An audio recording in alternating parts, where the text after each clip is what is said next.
difference. It was a major difference. Now, as you pointed out, this was done by a magazine that was connected with the church. I would have never done it.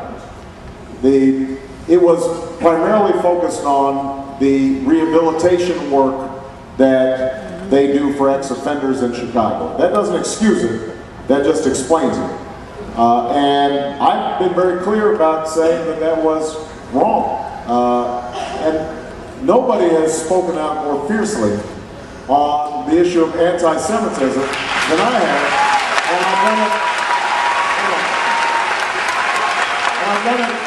I've done it consistently. I didn't just start doing it lately, which is part of the reason why I have such strong support in the Jewish community in Chicago, because they know historically that I have worked consistently on these issues. But look, this is part of the reason that I gave that speech in Philadelphia.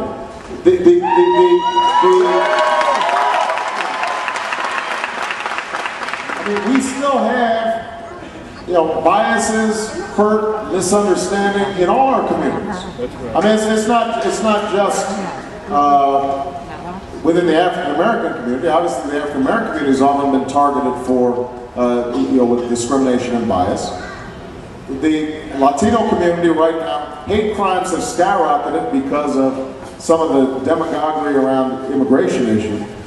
And that's why part of my job then as president is to get everybody to recognize that we've got a stake in each other, and we have to get past these old divisions. And that's what I'm trying to do in my campaign, and hopefully it's past. Like huge presentation on how we can put an end to global warming.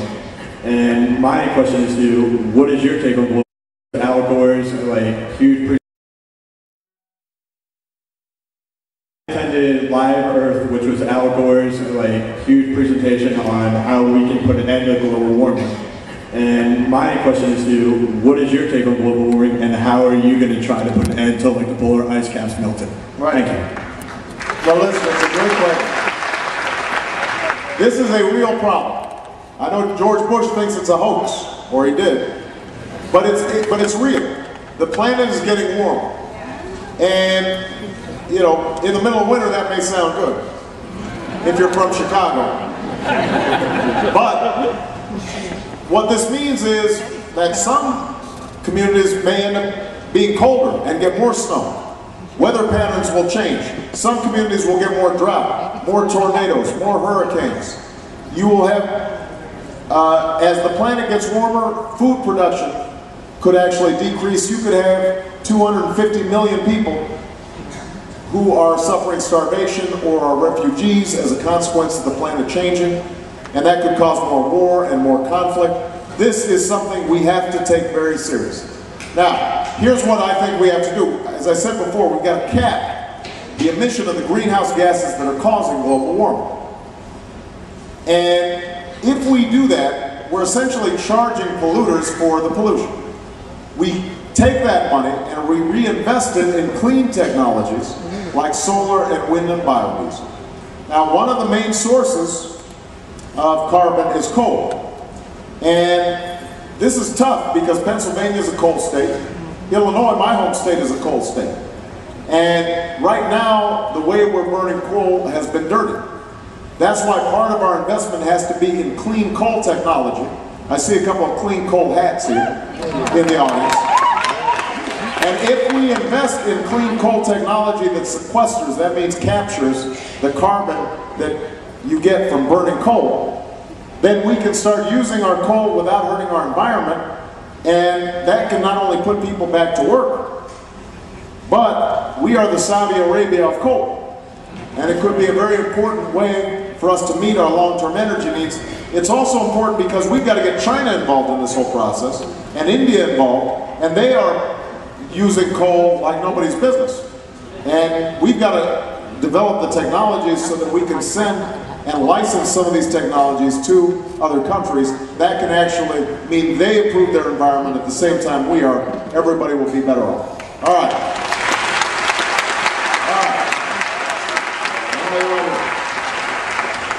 There's a microphone right behind you.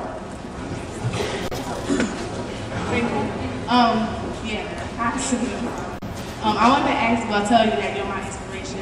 Well, that's nice, sweetie. I appreciate that. And I want to know what inspired you and what are your views on illegal immigration? Well, you know, I've been inspired by a lot of things. I am inspired by history. When I think about the history of America, that inspires me. I'm a big history buff. And when I read about the founding fathers who started this country, basically, when the odds were so far against them, and they developed a new country that was based on the idea that the people were what mattered, that this was a government of and by and for the people. That inspires me.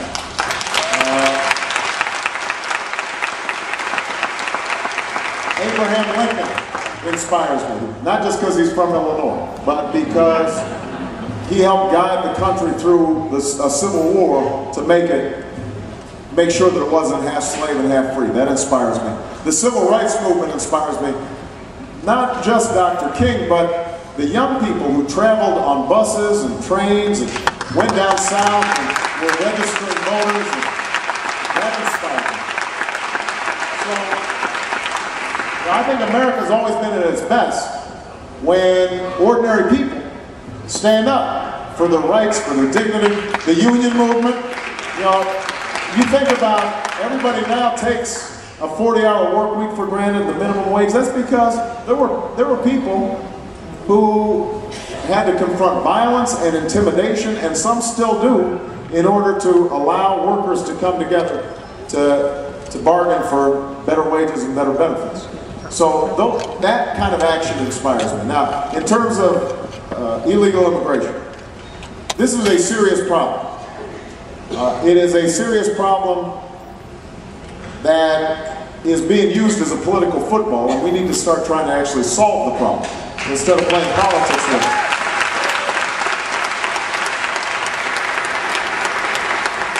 it. There are four things that we're going to have to do. Number one, we have to have stronger border security. You know, we can't just have people coming in anytime they want into the country. So that means better border surveillance, better border patrols. Number two, we've got to crack down on employers that are purposely hiring undocumented workers because they don't want to pay U.S. workers a decent wage. We've got to do that. That's number two. Number three, now this is the controversial part, but I'm just telling, remember I told you I would tell you what I really thought. We are not going to send 12 million people back to Mexico or Poland or Ireland or wherever they're coming from. When we say we are, you know, we're fooling ourselves. We would have to use all of our law enforcement resources. We'd have to have police, instead of arresting robbers and burglars, they'd be going into restaurants, grabbing the dishwasher, who's not doing anything except that he doesn't have papers. We would have to empty out our prisons so that we would have places to detain people. Then we would end up having to buy a lot of buses or a lot of airplane tickets. We would bankrupt this country trying to deal with it in that fashion. So when people say that's what we're going to do, they're not being honest with you. Now, here's what we can do. I think we can make, these folks have broken the law. So we should have them register and get out of the shadows so we know who they are. We should ask them to pay a fine. They should pay back taxes. They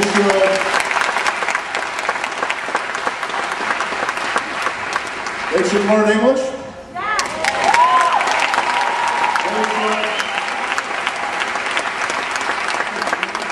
They should go to the back of the line so that they're